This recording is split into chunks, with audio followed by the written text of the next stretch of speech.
Angel Supriya ব্লগে স্বাগত। আশা করি সবাই ভালো আছে। বড়দের জানাই প্রণাম, ছোটদের জানাই ভালোবাসা।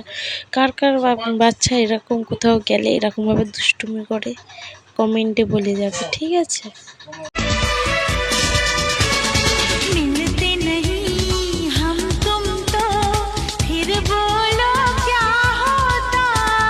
सच बोलूं फिर अपना ख्वाब न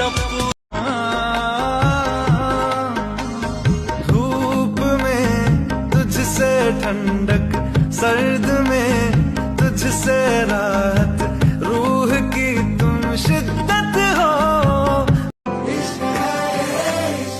तुमसे मिले तो कुछ गुनगुनी सी होने लगी है सर्दियाँ